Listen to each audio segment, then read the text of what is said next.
Ever wonder why? The harder you grind, the further the finish line moves.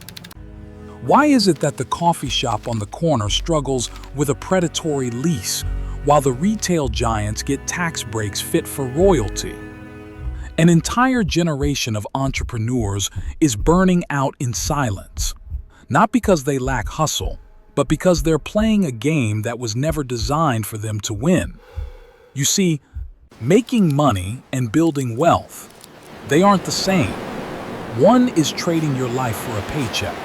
The other is owning the clock. One is a hamster wheel.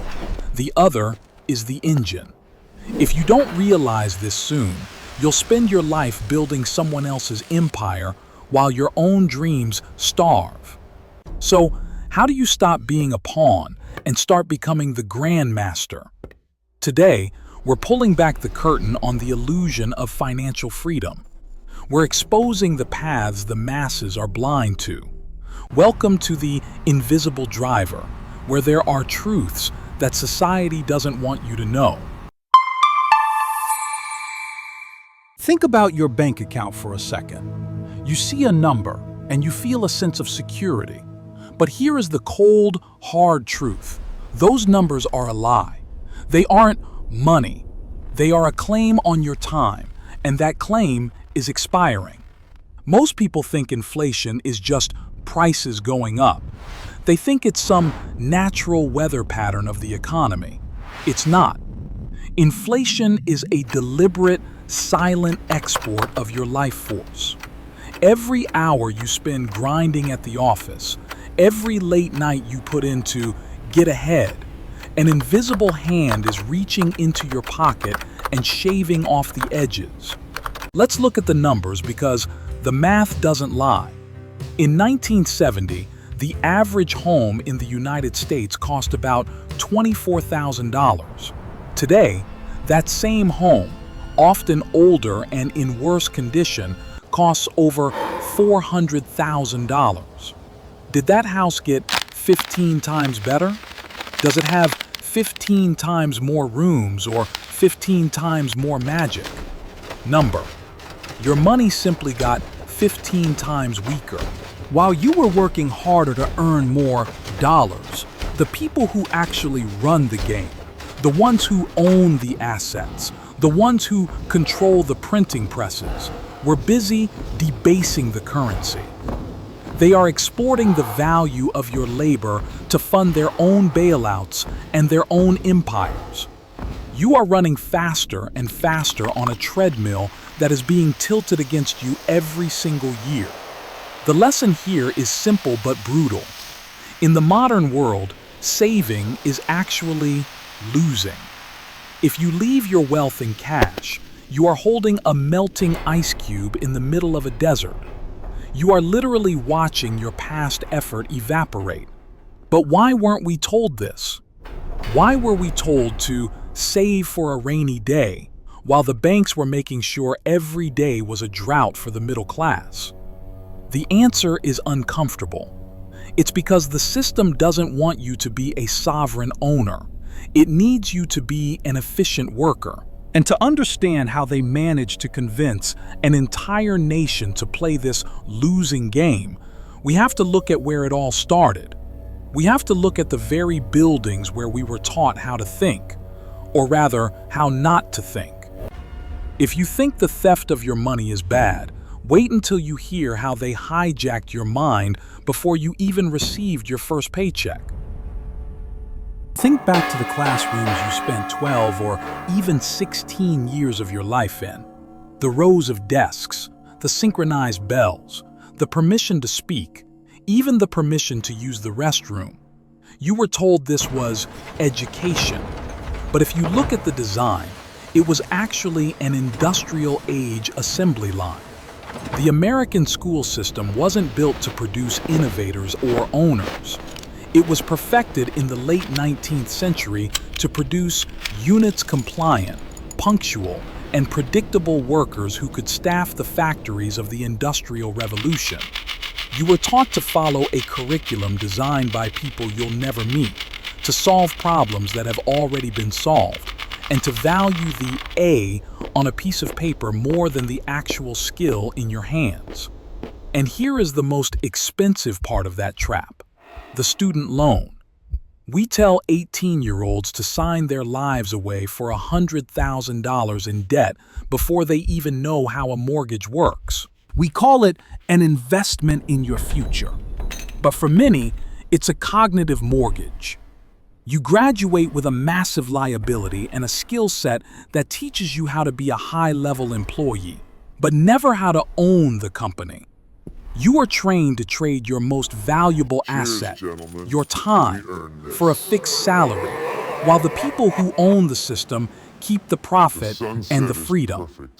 The lesson you need to unlearn today is this: your value is not determined by your ability to follow instructions or your GPA.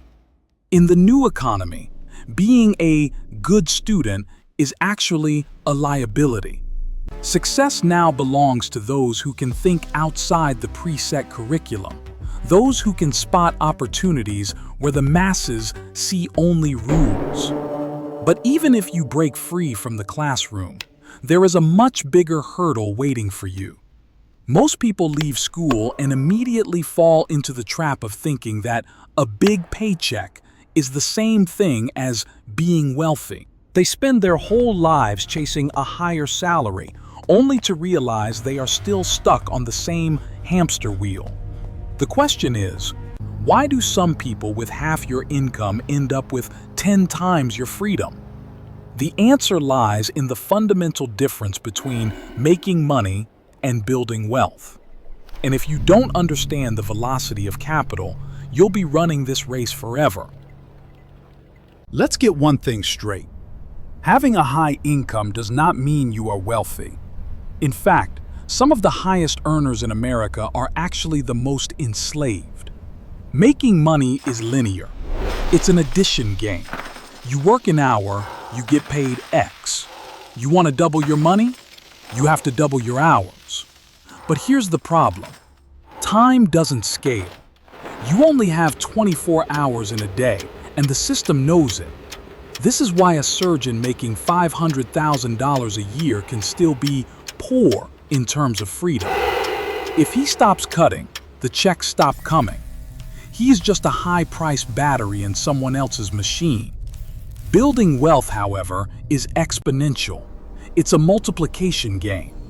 Wealth is about the velocity of capital, how fast your money moves out of your paycheck and into assets that work while you sleep. Think about two people in Silicon Valley. Person A is a senior engineer at a tech giant, making $400,000 a year. He has a massive mortgage, a Tesla on lease, and zero time to see his kids. He is making money, but he's one restructuring away from disaster. Person B owns a small, automated niche blog and a digital tool that serves a few thousand people. It only brings in $10,000 a month. But here is the kicker. Person B owns 100% of his time. His velocity of capital is higher because his money is invested in a system he controls, not a salary someone else can switch off. Person A is drinking from a tap. Person B owns the well. The lesson you need to internalize today is this: your salary is the drug they give you to forget your dreams. Don't focus on the size of the paycheck. Focus on the percentage of that paycheck that you can convert into employees, whether those employees are stocks, real estate, or digital assets. If you don't own the equity, you are just a tenant in your own life. And speaking of being a tenant, most of you are currently building your entire future on rented land without even realizing it. You think you're an entrepreneur because you're posting on social media or selling on a big marketplace. Think again. You're likely caught in the trap of digital sharecropping. And if you don't understand how the platforms are using you, you're just a modern-day peasant in a digital kingdom. You think you own your business. If your primary asset is a Facebook page, a TikTok following, or an Amazon storefront, You are a digital sharecropper. In the old American South, sharecropping was a system where farmers worked land they didn't own. They provided the labor, they took all the risk, but at the end of the harvest, the landlord took the lion's share and could evict them at any moment. Today, the plantations haven't disappeared. They've just moved to Silicon Valley. When you spend your life building a brand on a social platform, you are tilling someone else's soil. You are providing the free content that keeps people on their app so they can sell ads. You are the product, not the owner. And the moment the algorithm changes, the moment the landlord decides your content no longer fits their agenda, your reach drops to zero. Your business, your income, and your equity evaporate overnight. I've seen Amazon sellers who spent 5 years building a $1 million brand only to wake up to a suspended account because of a single unverified complaint. No trial, no appeal, just instant digital eviction. They didn't own a business. They owned a high-risk job on someone else's platform. The lesson is this: never build your castle on rented land. Use the platforms to find your audience, but move them to land you own as fast as possible. If you don't own the email list, the domain, and the direct relationship with your customer, you don't own a business. You own a liability. But here is the real question. If the platforms are so dangerous, how do the solopreneurs and the new rich manage to dominate the market without millions of dollars in venture capital? They don't do it by working harder. They do it by using a secret set of tools that the industrial age never saw coming. They use what I call permissionless leverage. It's the ultimate weapon for the little guy. And if you know how to wield it, you can stop being a sharecropper and start being a king. For most of human history, if you wanted to build something big, you had to ask for permission. You needed a bank to grant you a loan, a venture capitalist to give you capital, or a boss to give you a promotion. That was the world of permissioned leverage. If the gatekeeper said no, your dream died on the vine. But in 2026, the gatekeepers have lost their power. We have entered the era of permissionless leverage. There are two primary forms of this leverage: code and media. They are the ultimate equalizers because they don't require anyone's approval to work for you. You don't need a network executive to start a YouTube channel. You don't need a manufacturing plant to distribute software. You just need a laptop and an internet connection. The secret sauce today is AI. Artificial intelligence has become the great multiplier. It allows a single solo biz owner to have the output of a 10-person marketing agency. In the past, if you wanted to create a video, you needed a cameraman, an editor, and a scriptwriter. Today, you can use AI video generation APIs to turn a list of prompts into a high-quality production while you sleep. That is leverage. The marginal cost of reproducing your work is now practically zero. Whether one person watches your video or 1 million people watch it, your cost is the same, but your upside is infinite. Take the modern creator. They don't wait for a discovery by a big label. They build a niche community, launch a digital product, and automate the fulfillment. They are using code and content to build an empire without a single employee or a dollar of debt. They didn't ask for permission. They just built the system. The lesson for you is this: stop looking for a boss and start looking for a bottle. If you can bottle your knowledge into content or bottle your logic into code, you have created a digital worker that never sleeps, never complains, and never asks for a raise. But if these tools are so powerful and so available, why is the majority of the population still broke, tired, and stuck? Why are people using these incredible devices, these supercomputers in their pockets, to fall further behind instead of getting ahead? The answer is that most people are caught in the consumption matrix. They are the fuel for the system, not the engineers. And if you want to know how the media and the platforms are designed to keep your bank account empty while your screen time stays high, you need to understand the psychology of the trap. Have you ever felt that strange, hollow itch after scrolling through social media for an hour? That's not a coincidence. You are being harvested. You are currently living inside the consumption matrix, a multi-billion-dollar psychological machine designed to keep your attention high and your bank account empty. In America, we are trained from birth to be the ultimate consumers. The media doesn't just sell you products, it sells you an identity. It tells you that your worth is measured by the logo on your chest, the grille on your car, and the aesthetic of your vacation photos. This is the lifestyle creep trap. The moment you get a raise, the Matrix presents you with a new, more expensive version of yourself to buy. You trade your newfound freedom for a higher car payment and a bigger mortgage, effectively resetting your clock back to zero. Think about the influencer culture you see every day. You see the private jets and the designer bags. But here is the brutal truth. Most of that is a lie. It is luxury masquerading as wealth. Luxury is a liability that screams for attention. True wealth is silent. Wealth is the stock portfolio you can't see, the automated business running in the background, and the land that sits quietly appreciating. The system wants you focused on the flash because flash requires you to keep working. If you stop working, the flash disappears. But if you have wealth, the work is optional. The Matrix hates optional. It needs you exhausted because an exhausted person is easier to manipulate. When you're tired from the 9 to 5, you don't have the energy to build an empire. You only have enough energy to watch one more episode and order one more thing on Amazon. The lesson for today is this: stop being the fuel and start being the engine.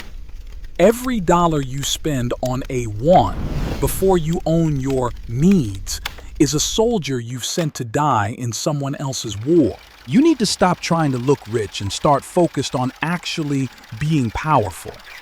But how do you break the cycle when the entire economy is rigged against you? How do you compete when the giants own the platforms and the banks own the debt? You do it by changing your role in the ecosystem. You stop trying to strike gold in a crowded field, and you start selling the one thing every gold seeker needs. It's a strategy that built the greatest fortunes in American history, and it's the exact path we're going to dissect in our next section: the shovel seller's advantage. In 1849, the world went mad for California gold.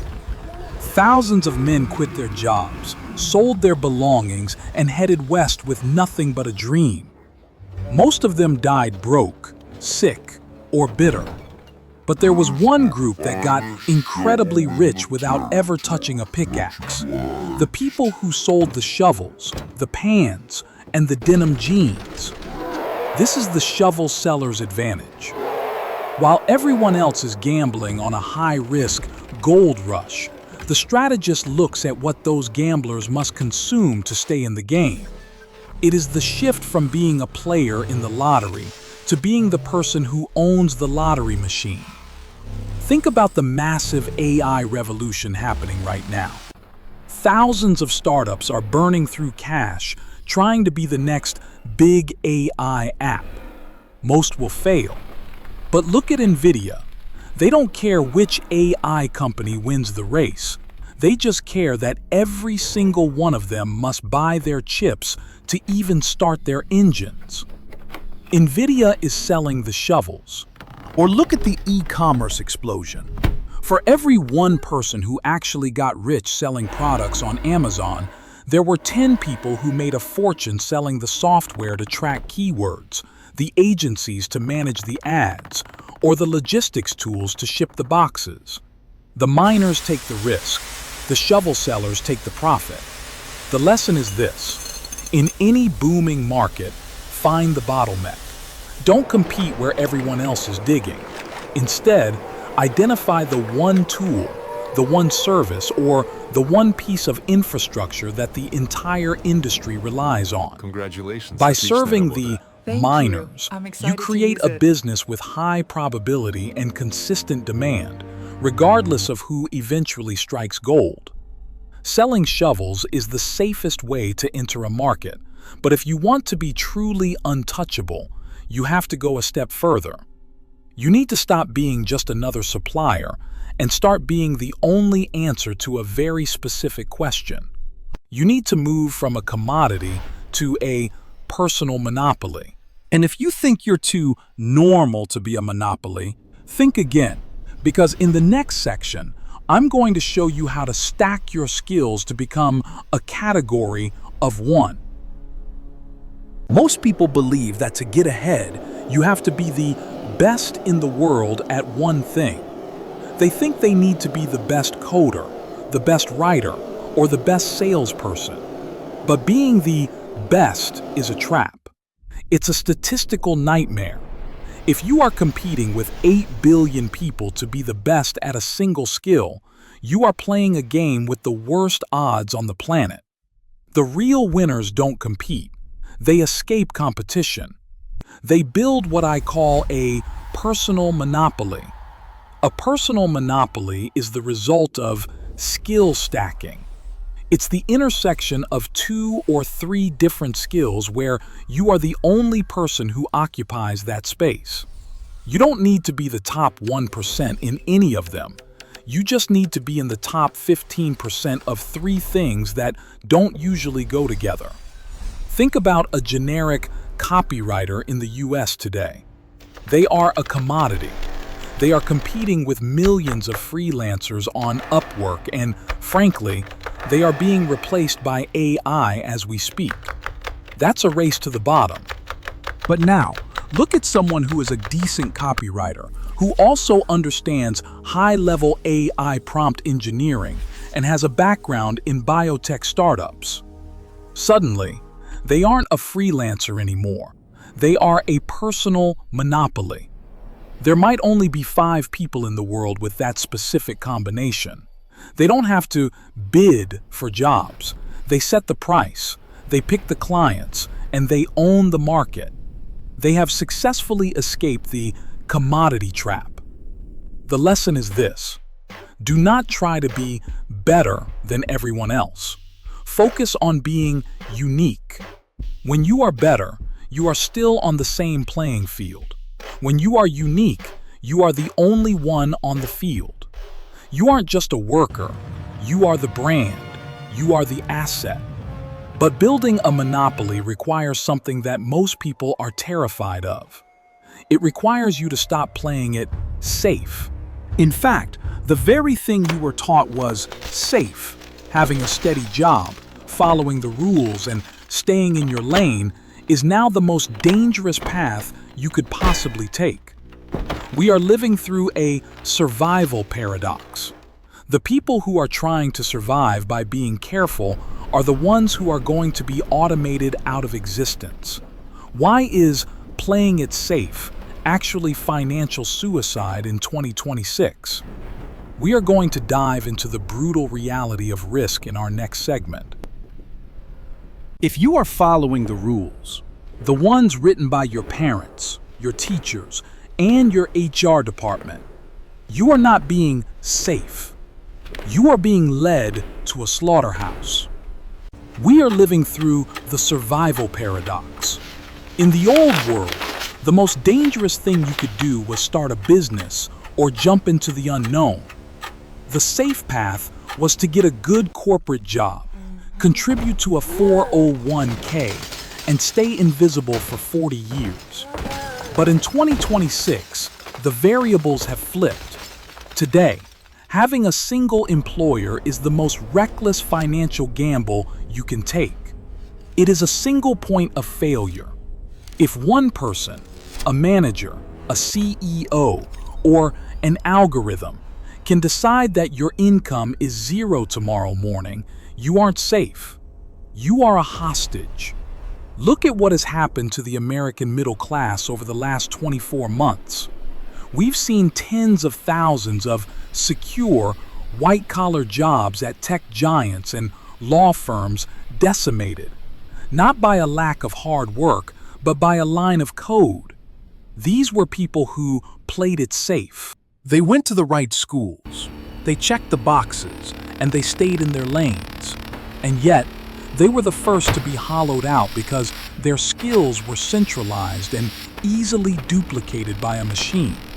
The paradox is that the wild bird, the one who hunts for its own food every day, is actually safer than the bird in a cage. The bird in the cage thinks it has security because the seeds appear every morning at 8 a.m. But the moment the owner stops showing up, the caged bird starves. The wild bird, however, knows how to survive in any weather. The lesson is this: stability is an illusion. Resilience is the reality. True safety doesn't come from a contract or a salary.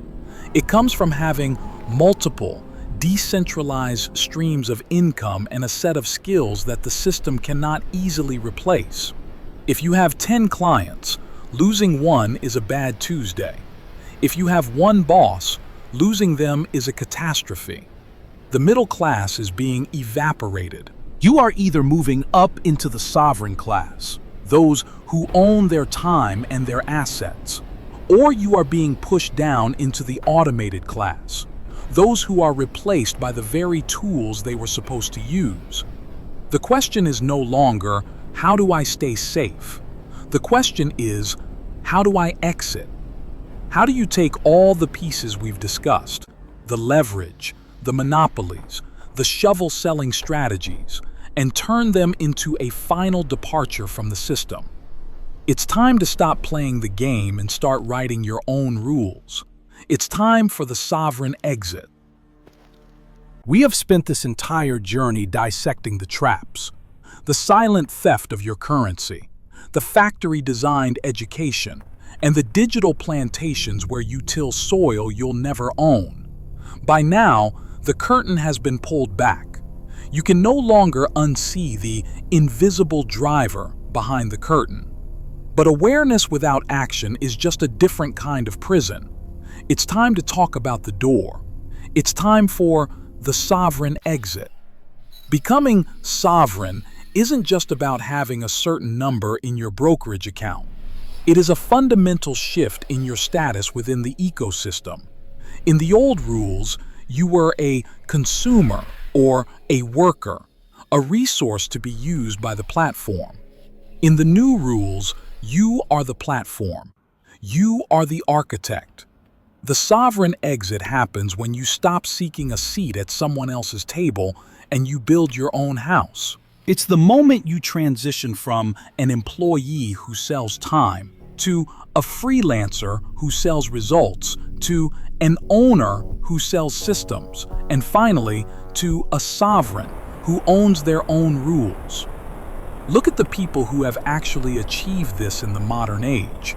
They aren't just rich, they are untouchable. When the world panicked during the lockdowns, the sovereign class didn't wait for a stimulus check. They pivoted their digital assets. When inflation spiked, they didn't beg for a raise. They repriced their equity. They don't live in a state of reaction to the news. They live in a state of creation for their own future. The final lesson I want you to carry with you is this: wealth is not something you get. It is something you become. It is a series of daily choices to favor assets over liabilities, long-term leverage over short-term dopamine, and ownership over permission. True freedom is the ability to walk away from any table where the game is rigged. The world won't wait for you to wake up. The machines are getting faster, The platforms are getting hungrier, and the middle class is getting thinner. But for those who can see the invisible gears of the system, this is the greatest era of opportunity in human history. You have the tools, you have the map. The only question left is, are you ready to stop being a pawn and start being the player? This has been The Invisible Driver. We've exposed the truths society wants to keep hidden, but what you do with those truths is now entirely up to you. If this journey has shifted your perspective, don't just leave it here. Smash that subscribe button, share this with someone who is still sleeping, and leave a comment below. Tell me, what is the first rule you are going to rewrite for yourself today? I'll see you in the next episode, but until then, stop chasing the money and start building the engine. Goodbye.